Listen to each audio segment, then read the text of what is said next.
Musical Talk, the UK's independent musical theatre podcast. And we start today with the overture from the Edinburgh Festival Fringe show, Enigma.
Hello and welcome to another edition of Musical Talk. I'm Thos, and I've been wondering if the 2019 musical The Secret Life of Bees is a searing exposé of the spelling bee craze, which we all know in the world of musical theatre, mostly through the 25th annual Putnam County Spelling Bee. Probably not. Well, welcome to another edition of Musical Talk. Last week, you remember, I was speaking to Hedda Rustad Carlsen, a noted composer, about her show that you could have seen at the Edinburgh Festival Fringe in 2024 called Alfie, an original musical about a boy who goes to war and the effect that it has on his friends, family and community. And it was just one way of representing war and its terrible effects in the world of musical theatre. There, of course, have been thousands of musicals about war. Just off the top of my head, Blitz and Oh What a Lovely War, and even Bedknobs and Broomsticks. All of them touch on war in some way, but treat it in very, very different ways. So I thought Musical Talk might explore the subject a little bit further. Now, as I said last week, the Edinburgh Festival Fringe is now fewer than 2 months away, and the Fringe is a really good place to be looking for musicals, original musicals at that, about war and its effects on people. So this week and next week we're going to be looking at 2 more Edinburgh Fringe shows which look at this very important subject, but together with Alfie last week, look at them in very different ways. So, what have we got this week? Well, having spoken to Hedda Carlsen last week as part of the creative team for Alfie, I remembered that she had written another war musical, this time called Enigma, and which you could have seen at the Edinburgh Festival Fringe in 2019. Interesting particularly from a British point of view, because this musical looks at the world of code breaking, but from an American perspective. And when we hear the word Enigma in the United Kingdom, we often think of Bletchley Park and the Enigma code being broken by Alan Turing. But of course, there were lots of code breakers in the war, and Enigma by Hedda Carlsen is one of the shows that looks at some of the others that we in the United Kingdom are less familiar with. The description of the show at the time, that's in 2019, was as follows. Enigma follows the untold story of female codebreakers in America during World War II. Their impact on the war effort has remained unknown due to an oath of secrecy until now. Based on true events from World War II, Enigma tells the story of some truly astonishing women. Edinburgh Fringe marks the world premiere of Enigma, which is written, produced and performed by an all-female company. And it was a terrific show. And so today I'm delighted to say that we're going to revisit the interview I conducted in 2019 with Hedda about Enigma. And we'll also be hearing a couple of songs and some other bits of music from that score by Hedda as this episode progresses. And we'll start immediately. In just a minute you'll hear my conversation with Hedda Rustad Carlsen. But before that, let's hear a song from her 2019 war-focused musical, Enigma. Ladies, you have to solve JN25B. We need to know what the Japanese forces are planning. Without your effort, the nation will be in peril. The people of America need you. How to crack a code when the code is cracking you, while the world around you crashes and you don't know what to do. How to solve a riddle when there aren't any clues, and the work we do today can affect tomorrow's news. With over 33,000 phrases, letters, 33,000 words, string of numbers, 33,000. How to win against it all. The only way to solve this is to go back to the beginning, removing the additives from the original message. I've already done that 100 times. We've used the punch card machine on them and everything. But the final translation always makes no sense. Hey, don't look at me. My Japanese is flawless. So we try it again. For Florence. For Florence! With over 33,000 phrases, letters, 33,000 words, string of numbers, 33,000. How to win against it all.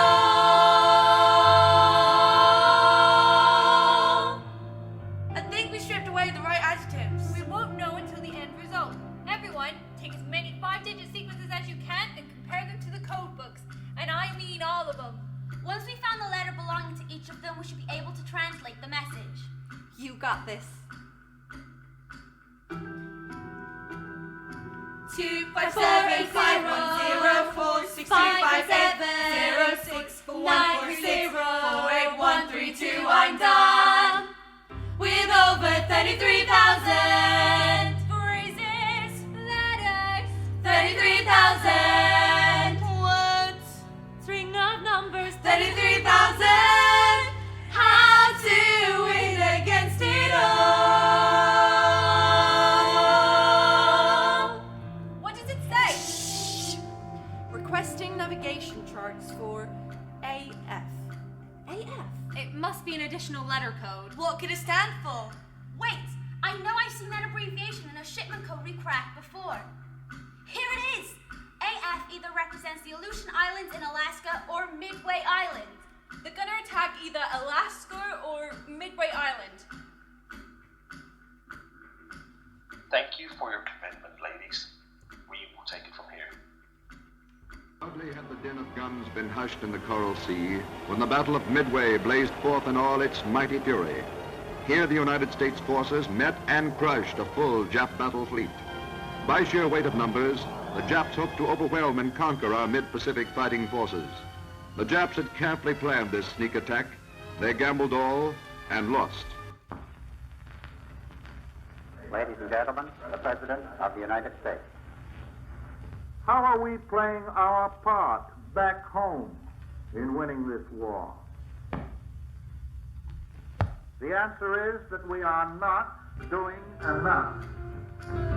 With over 33,000 phrases, letters, 33,000 words, string of numbers, 33,000. That's how you win against it all.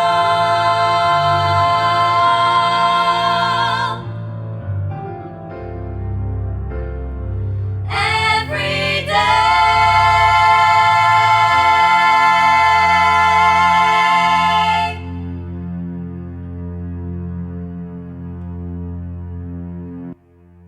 My name is Hedda Rustad Carlsen, and I am composer and lyricist for a brand new musical called Enigma. Now, Enigma is, I think, a fascinating show. Here in Britain, we obviously have a large number of Second World War stories, Yes. including our own Codebreaker stories, mostly relating to Alan Turing. Yes, and the Bletchley Park. And, Exactly, and the Enigma machine. Your show is called Enigma, but it isn't the British story at all, is it? Give us, in a nutshell, the premise of the story. Yes. And as far as you want to in terms of the plot, without giving anything away. So Enigma explores the stories of 7 women from the American code-breaking facility. Because of the Pearl Harbor attack, America realized that their intelligence force was too weak. Nobody saw the attack coming, so they decided to recruit loads and loads of women, basically over just a span of a month in 1942. And all of these ladies received letters, teachers, women who were finishing their last year in college, women who were just part of code breaking or crossword clubs. Yes. People with sort of cryptic minds. Yes, people who could see patterns. So it could be anyone. And our story follows 7 women who were then recruited to one of these departments in the cryptoanalytical department of Arlington Hall, which That's is easy for you, isn't it? Yeah, which is in Washington. And the reason we called it Enigma is because of the mystery of surrounding their employment, and also the references to what everyone knows as the original Enigma code. Yes, it's almost a shorthand for code for the Second World War, even though it was only one. Yeah. And a very specific one at that. Yeah. So, yes, I think that sums it up extremely well. And I must tell you, it's a story I simply didn't know, but I was obviously struck by the parallels with the much better known British story, or at least much better known in Britain, British stories. So Arlington Hall, as you say, is the equivalent of... it's the equivalent of Bletchley Park. The interesting thing about Bletchley Park is it was kind of 50-50 male employment and female employment. However, in America, almost every man was drafted and sent out to war. So after a while, there were probably about 90% of females working in Arlington Hall, and some of the units were predominantly female, which is very interesting. And then most of them were told to go back to their normal lives afterwards. I want to talk about the, I think, actually magnificent ending, which I think tells its own story in one simple line. Yeah. But we'll get onto that a little bit later. Yeah. So how did you stumble upon the story, if you don't mind me asking? So we were looking to do a devised piece for our university. We are the cast of Enigma, me and another 6 girls. We were in the same class in University Centre Western. And in American University? Yes, in Western Supermet, which is down... I do apologise. Yes. Wrong continent entirely. Right by Bristol, kind of hidden away. But we were only 6 girls in our class, and we were offered to do a devised piece in our second year as part of our exam. And we thought, why don't we make our own show? Yes. And I had experience in composition and lyrics, and I said, why don't we make our own musical?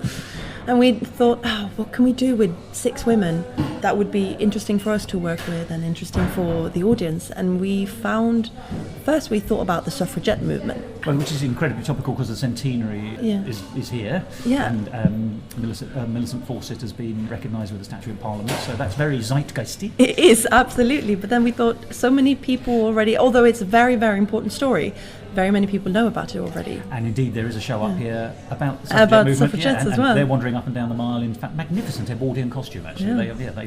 You certainly can't miss them. Yeah, so I think the King's horses are okay. Yeah. Yeah, I hope so. Yeah. And then we found this book about female codebreakers by Liza Mundy. Right. And it's called The Code Girls, and it is absolutely magnificent because it has stories of individual girls and follows these women who were drafted at different times as well.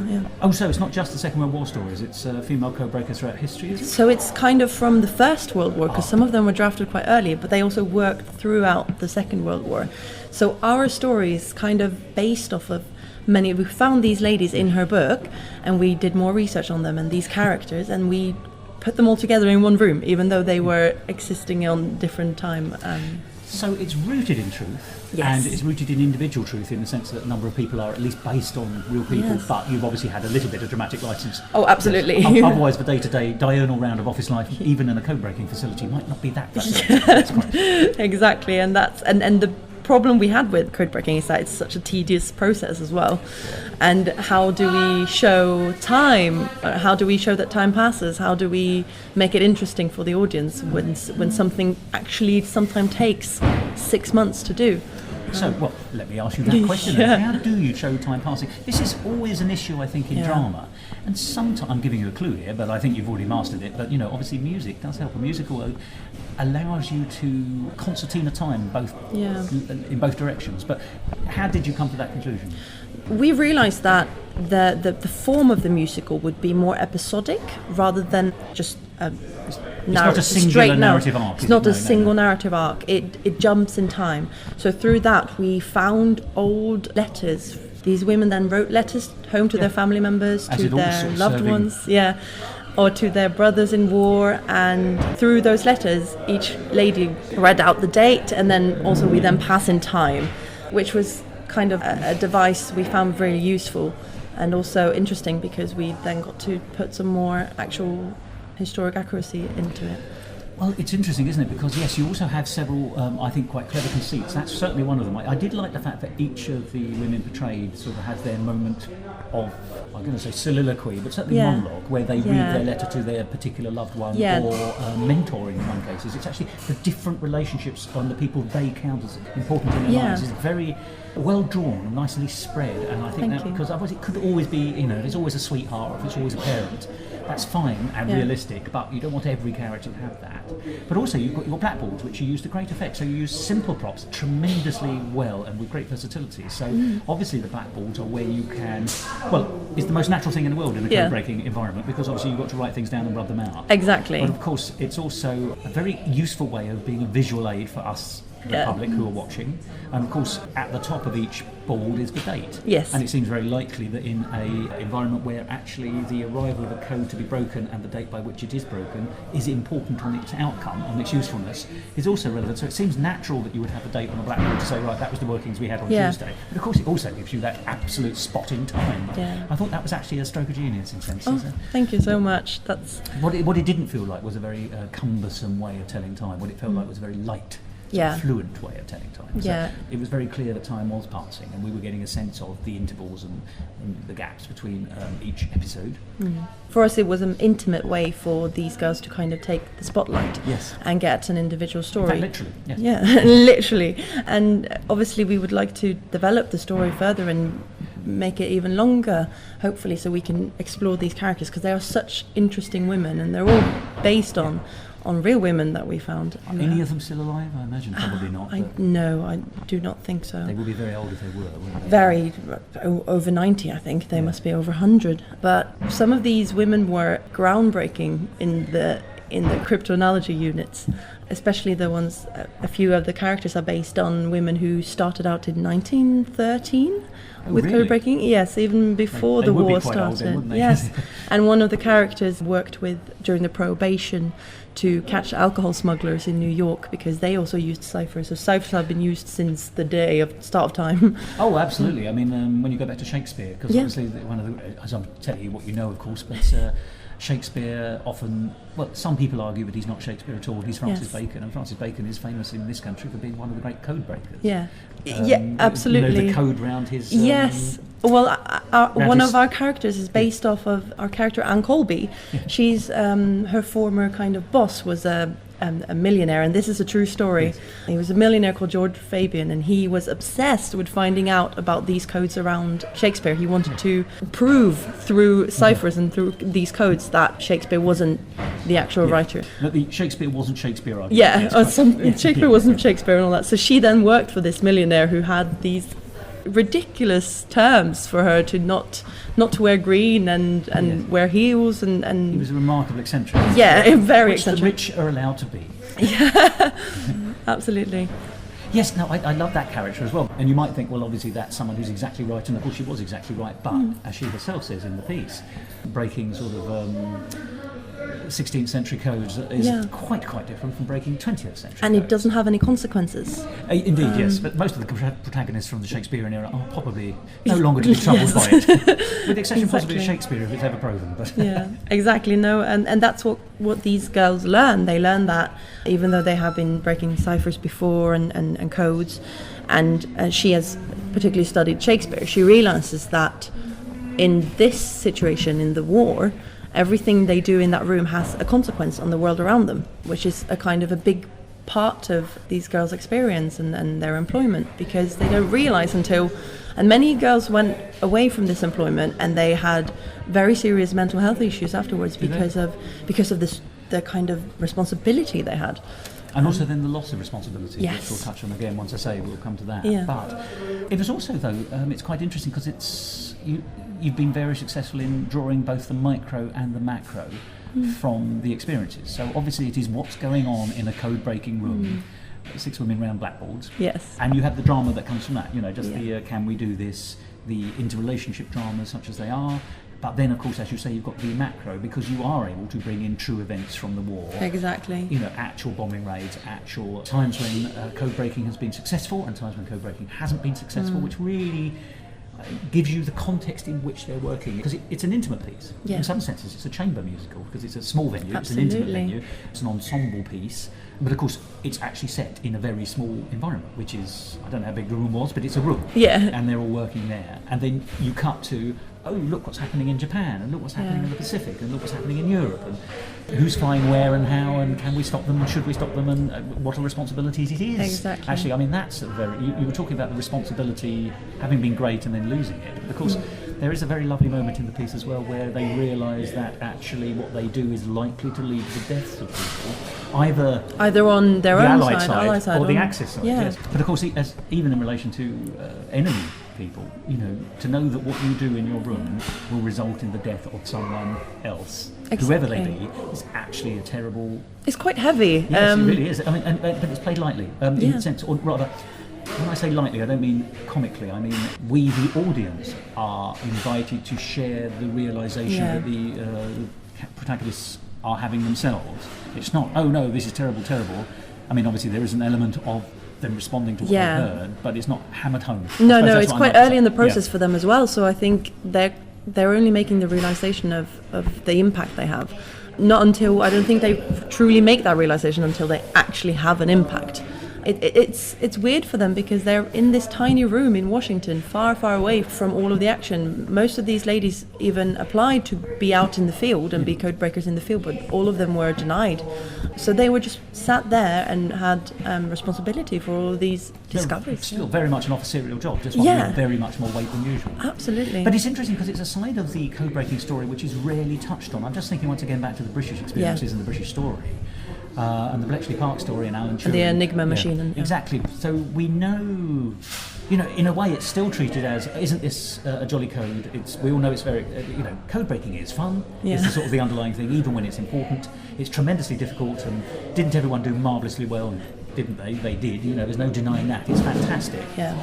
And then when it is applied to real life outcomes, it's normally in terms of shipping or something like that. An Yeah. inhuman object. Rather than, a ship is a ship, yes, and you can sink 4 ships, and that's 4 enormous amounts of iron at the bottom of the sea. However, There's if you also think people on if you those think every ships, ship's got 1,000 people on it or whatever, Yeah. that's suddenly 4,000 people dead. And that element, the human element or the humane element of that story, whichever country, whatever codebreaker, it's never really brought home, which is one of the reasons I like this piece so much. It was touching on some of the things that you think, what you haven't been invited to think about in other circumstances. Yes, exactly. What they usually see, and they usually see numbers as well.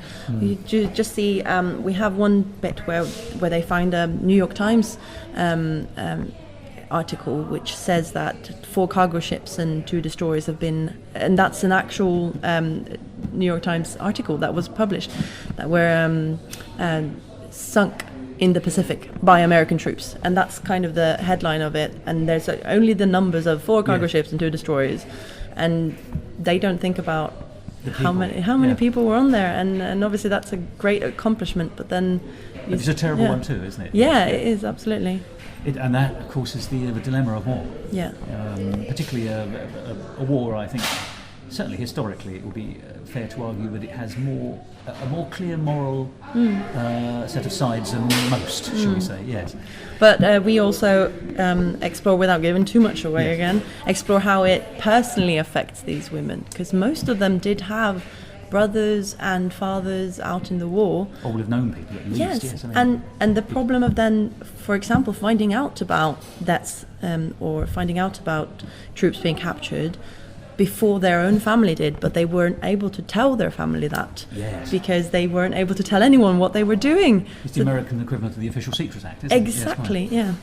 No, you're right. I mean, the human toll on both sides, including, as you say, the individuals, I would like to talk a little bit about it being a musical. Yes, and then of we'll course. come back to, well, that ending, which I think is so striking. And the context of that ending, which we touched on already. But, so you said quite early on that you realised or proposed that it should be a musical. Yes. So, I mean, why did you propose that? Because it could stand alone. I'm not saying, by the way, it could actually be a theatrical piece. It could just be speech box drama. I found it interesting, and I found it very interesting how to put code breaking into the music and how to express that through music. I thought also, because code breaking is such a tedious process, it would be interesting and exciting for the audience to have it musicalized. It certainly helps lift. It does. Yeah. It lifts the, and it would probably be a very different piece without. It wouldn't be as light without. Yes, the I think music. that's fair. So tell me then, you've asked a question, let's hear you answer it, if you don't mind me saying. When you've got a situation, you said it would be exciting to find a way of sort of representing codes in music. So just explain how you sort of tackled that issue. Well, a lot of of course, a lot of the songs are based on the characters. But for some of the music, I decided to put in a little four sequence of notes, which I feel like it's representing. It's kind of very detailed here, but representing a 4-digit code, which is usually what they found. Yes, of course. So this little leitmotif, as you would put it, is kind of repeated throughout the musicals in a few of the songs, and especially in the opening. And I got very, very intrigued by using vibraphone and marimba. Oh yes, totally. Which also gives it that kind of a bit more of a lightness, but also you can have. It sounds like a Morse code machine, slightly. Yes, of course. I think, because certainly in the popular mind, and certainly in mine, code breaking, probably wrongly, at least for many years, is still associated with some form of machinery. Yeah. Whether it be a cipher code machine or an Enigma machine, which is at the time an incredibly sophisticated machine. In the old days it was slide rules and things like that. But there's always this sense, I suppose it's because it is, not always, but once again, we associate the transferring of words into numbers. And what we all know, particularly in the 21st century, in the latter part of the 20th century, machine code, we may not understand it, but we do know that machines work on binary and things like that. But if binary isn't a code, then what is it? So I accept there's that connection, isn't there, between numbers and machinery code. Yes, absolutely, and that suggests a very kind of mechanical. I like this idea of the four. Yeah, the little leitmotif. Yes, that's very interesting, and weaving it in. Was that difficult to do? Yes, but it was also my first idea, so I kind of based a lot of the songs off that. So and it was that organically grown into the process, yes. even though it was difficult. Yes, quite. and but a lot of the songs are also based in characters. I tried to give the characters some kind of their own little flair. They have their own motive when they walk in, or their own it's the same motive as the little code, but it has different instruments, but basing on who is walking in. So the leitmotif is variations on a leitmotif, yes. I suppose is where we're going with this, isn't it? And presumably representing their characterizations. If somebody is a buoyant character, then they would get a buoyant version of the leitmotif. Yes, exactly. Whereas if they're much more introspective, it would have to be much more. I haven't got the right terms. I would say sotto voce, but that's for voice. Yeah, that's at least what I tried to and wanted to get through. But then we also have songs like Man in My Life, which is more of a traditional musical, I would say more traditional musical theatre, but also I wanted to create a play song for the girls to kind of explore their backgrounds and kind of not quite an 11 o'clock number, but something for the audience to think, oh, this is fun, and have some catchy music there as well. Yes, because it's that difficulty, isn't it? I think it's a difficulty for a lot of shows and musicals, that you want to have a fully integrated score. Yes. Very much in the modern tradition. But at the same time, you do want people going home humming songs as far as you can. Exactly. For want of a better word, the occasional insertion of a Broadway-style show, or what we understand to be shorthand, isn't it? Could be anything but.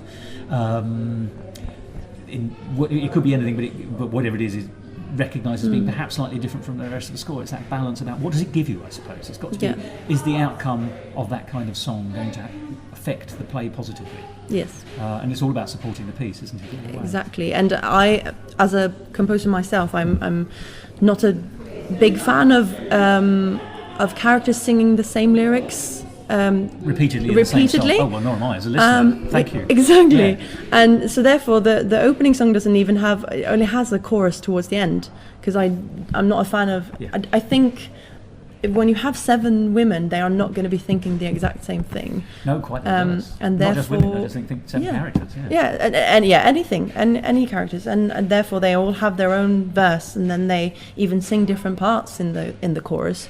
But to make a greater whole.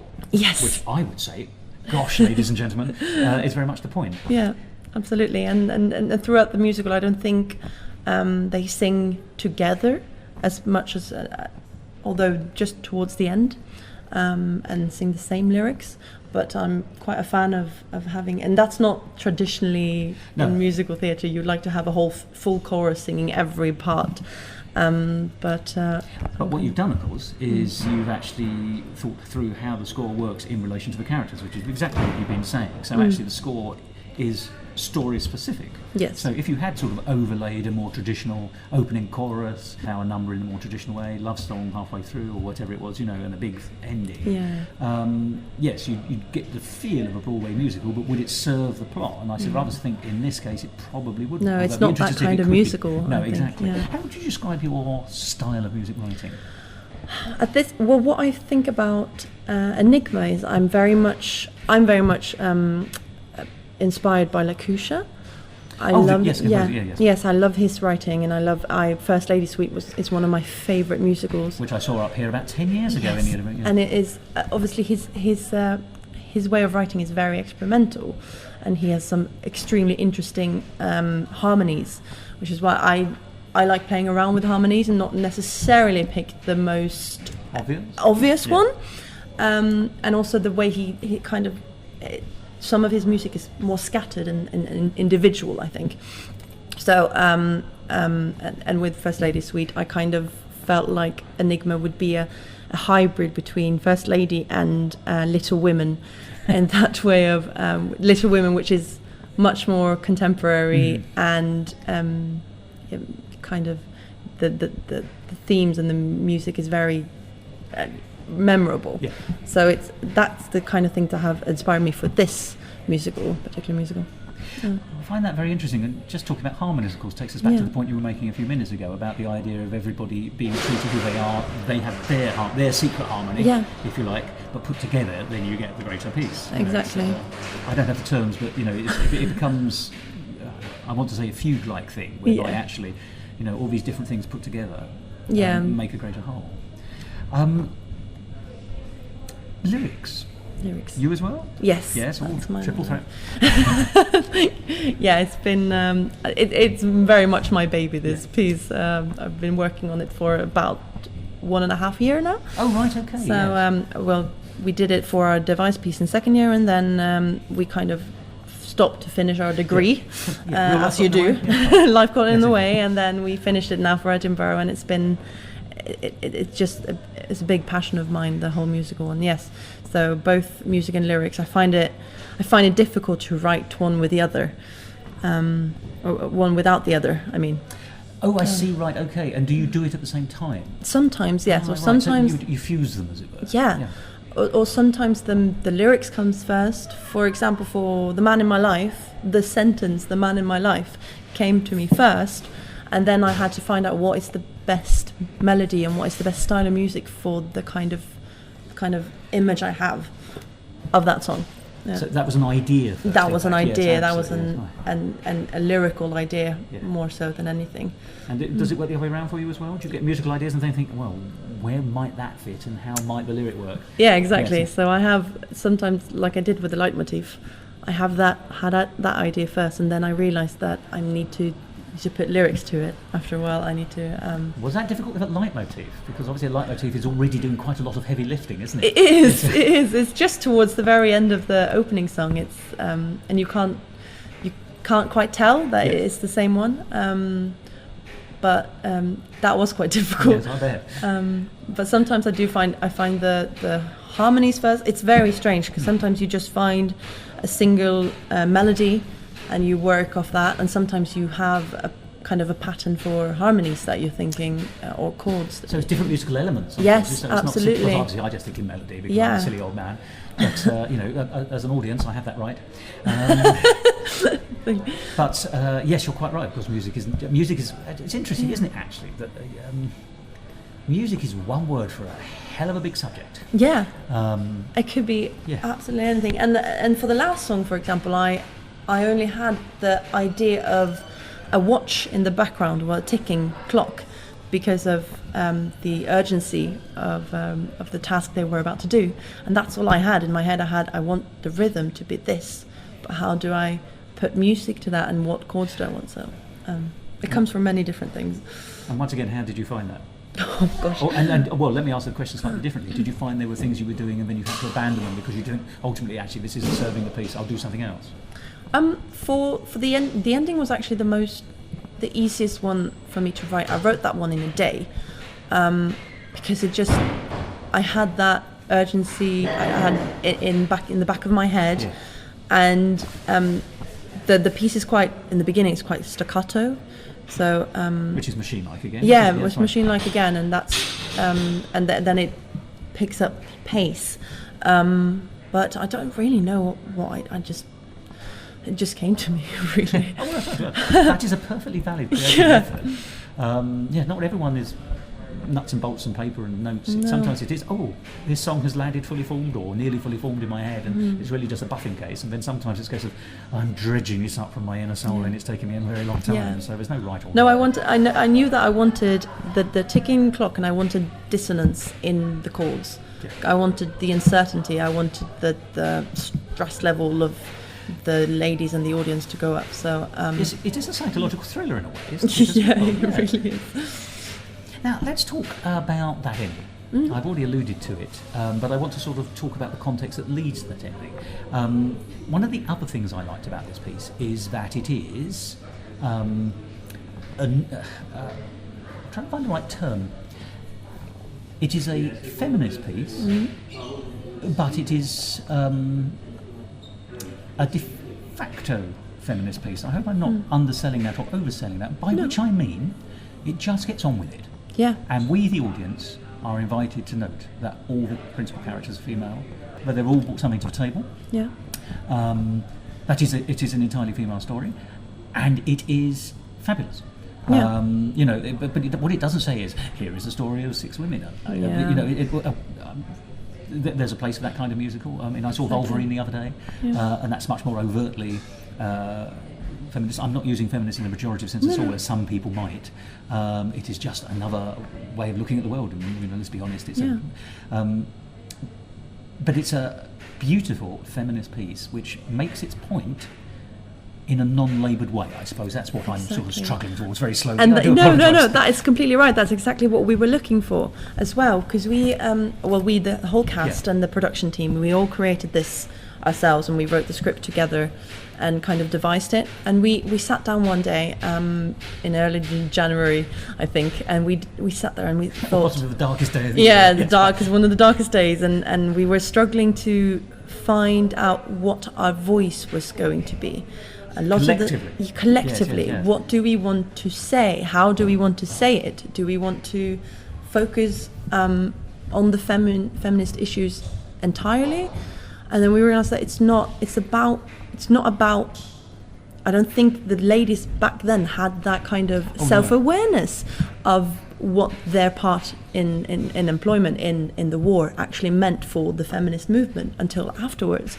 There was yes, everyone was obviously much more focused on the national effort, as it were, to be able to think of much else, and on nationalism. But these women were just getting on with it. They were just excited to be in employment, excited to do something, and especially the girls who were educated as teachers were excited to do something completely different, to use their skills in a different way. And I don't think they even realised what part they played.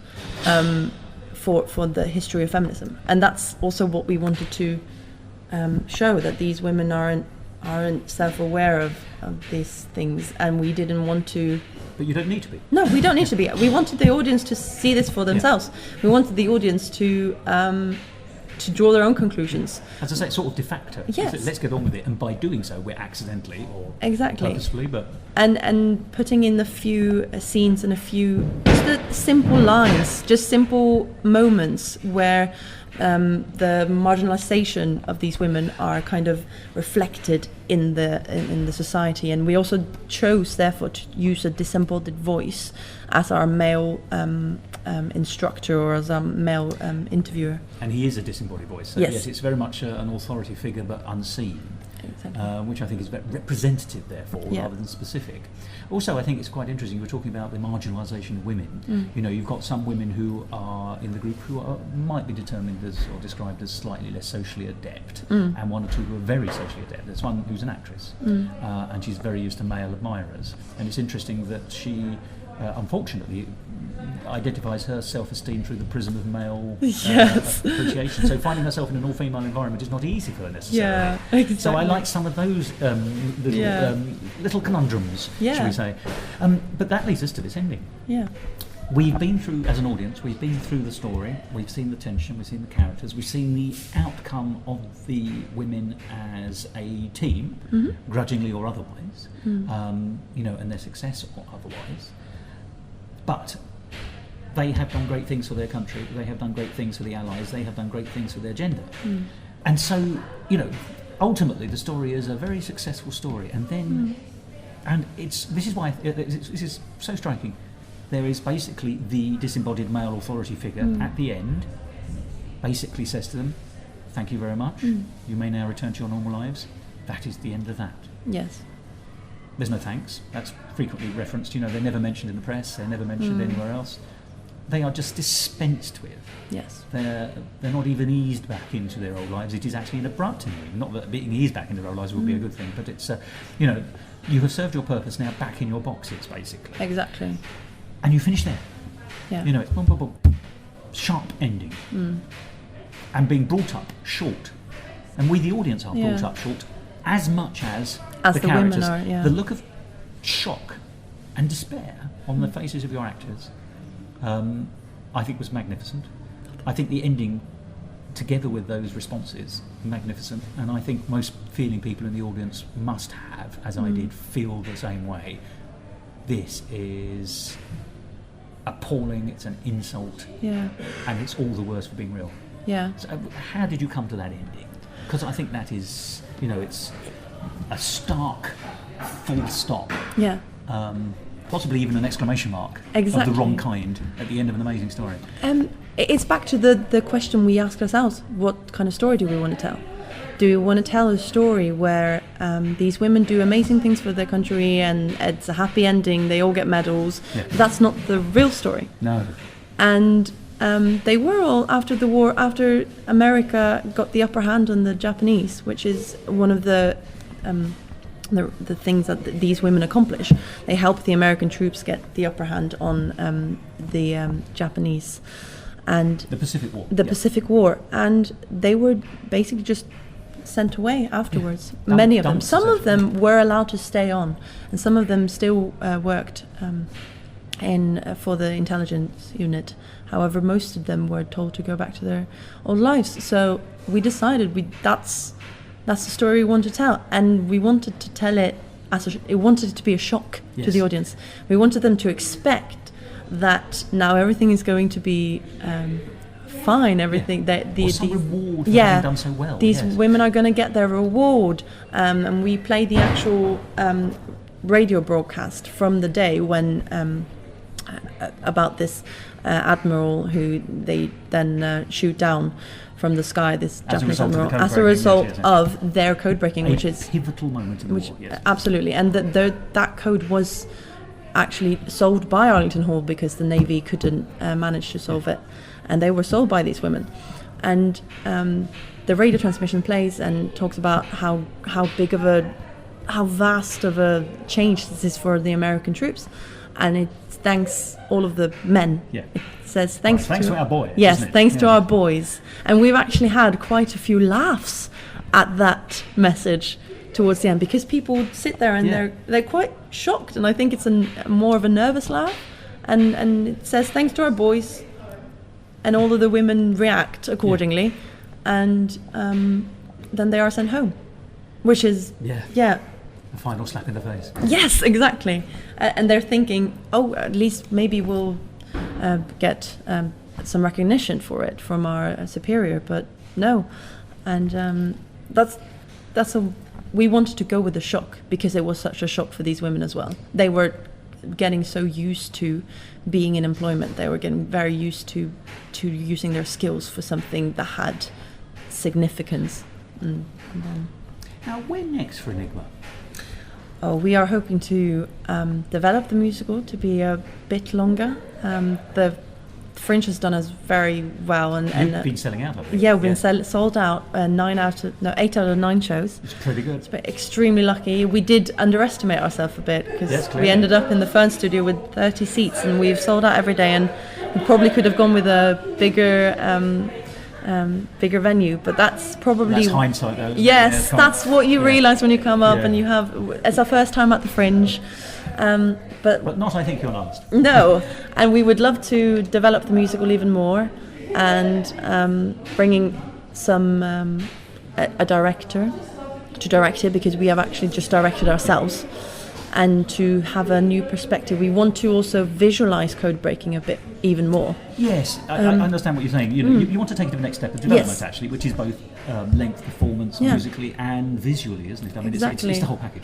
Yes, and make it an even more artistically interesting piece.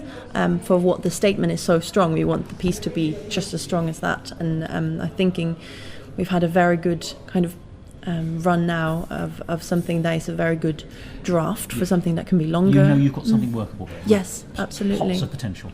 Absolutely. So we'd love to come back for next year with a longer musical, perhaps. And we're looking to go to Beam this year.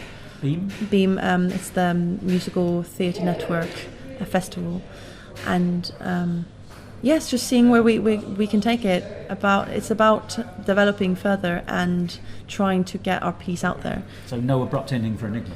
No, hopefully not. So how can people get in touch with you? Do you have a website for the piece or for the company? We do have a Facebook site, which is Enigma Theatre UK on Facebook, and then we have Twitter as well. It's the same one, Enigma Theatre UK, and Instagram is theatre_Enigma. I always get these all wrong because they're all different. And we also have a website which is also Enigma Theatre UK. And so people can contact you if they're interested in finding out about it or seeing where it might be on, or perhaps even getting involved. Absolutely, please do, because we'd love to also tour the musical around. It's a as you said, it's a chamber musical, and it would fit a lot of, I think, local venues would be very great. It's very versatile. Yes. Absolutely, but we're also looking to go to, as I am from Norway, we're going to Oslo world to tour. Do a world tour, world premiere, to do a show there at some point, because we have been invited to a theatre in Oslo.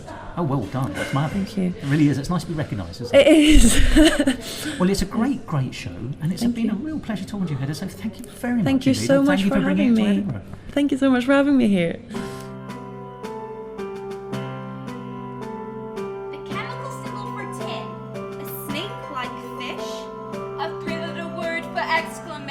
How do you spell abyss? 4 letters for full, 7 for thickness. Where on earth is Senegal? Africa! Do you know nothing at all? What does it mean? What does it mean? Almost too easy to be what it seems to be. Italy's Leaning Tower of Pisa. Da Vinci painting must be Mona Lisa. Something that's lost. That's easy, it's missing. I think I'm missing all of these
minute left.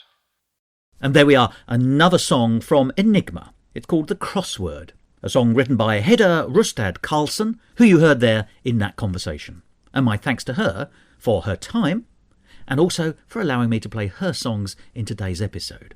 And to find out more about Hedda's work, and indeed what she might be doing now, you can follow her on social media.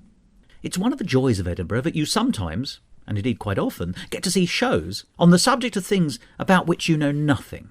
And this was one of those musicals, and I'm so glad I went to see it. It was great. I hope there'll be a chance for you, perhaps, to see it in the future.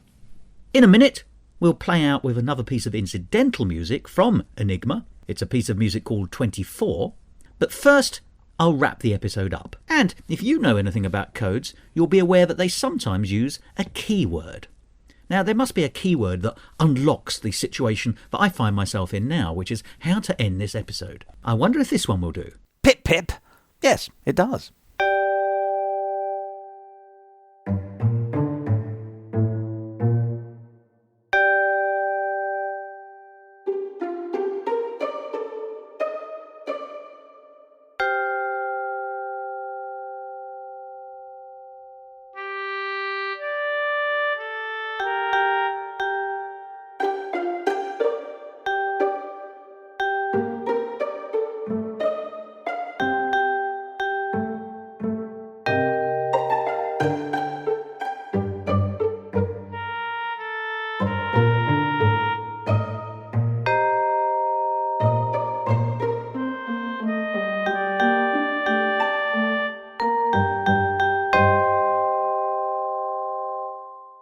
This episode of Musical Talk edited and presented by Thos Ribbits. Copyright Musical Talk 2026, except for the songs and music where the copyright remains with Hedda Carlsen. And my enormous thanks go to her for allowing me to play her wonderful songs in this episode.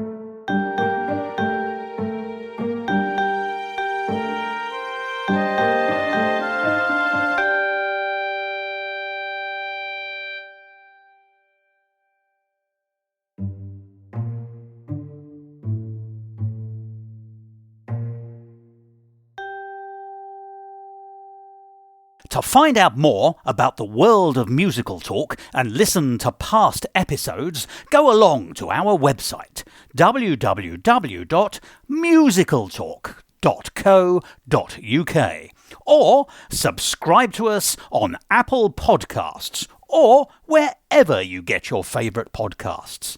And follow us on all the usual social media networks. I enjoyed that. Anything in or out? No. I'll take out the ums and ears. Yeah. We'll all look like geniuses at the end of that.